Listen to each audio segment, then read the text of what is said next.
Hello guys, आज मैं अपने यूट्यूब चैनल पे एक विवाह गीत लेकर के आई हूँ। मेरा गाना कैसा लगेगा आप लोग कमेंट बॉक्स में ज़रूर बताना। दोस्त, मेरे आवाज़ पे आप लोग मत जाइएगा, आप लोग मेरा गाना सुनिए और आप लोग सब्सक्राइब करना और कमेंट करना, लाइक करना। अड़हर बाबा खड़हर हे रे देसवा हे रे सरुआर रे ललनवाय रे देसवा हे रे सरुआर रे ललनवा। अड़हर हे रे बाबा खड़हर हे रे देसवा हे रे सरुआर रे ललनवाय रे देसवा हे रे सरुआर रे ललनवा। एक नाही है रे बाबा अवध नगरिया हो, जहाँ बसैल लक्ष्मण राम रे ललनवाय रे, जहाँ बसैल लक्ष्मण राम रे ललनवा। एक नाही है रे बाबा अवध नगरिया हो, जहाँ बसैल लक्ष्मण राम रे ललनवाय रे, जहाँ बसैल लक्ष्मण राम रे ललनवा। अड़हर हे रे बाबा खड़हर हे रे देसवा हे रे सरुआर रे ललनवाय रे देसवा हे रे सरुआर रे ललनवा।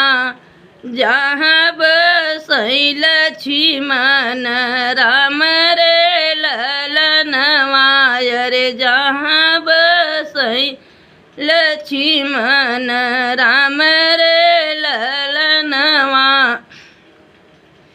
आखियात हवयो न करया मवाक फरियाय रे नेकुरा सुगनवाक ठोर रे ललनवाय रे नेकुरा सुगनवाक ठोर रे ललनवा। आखियात हवयो न करया मवाक फरियाय रे नेकुरा सुगनवाक ठोर रे ललनवाय रे नेकुरा सुगनवाक ठोर रे ललनवा।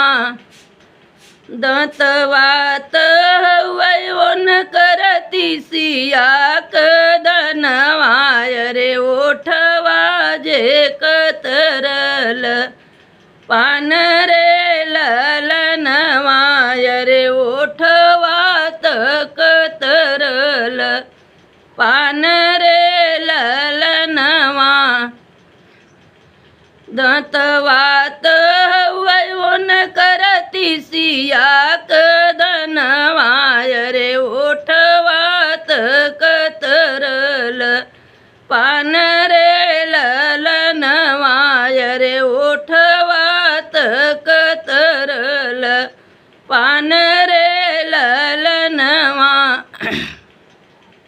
बाबा तय उन कर राजा दशरथ जी रे, माई कौशल्या देई नाम रे ललनवाय रे, माई कौशल्या देई नाम रे ललनवा। अड़हर हे रे बाबा खड़हर हे रे देसवा हे रे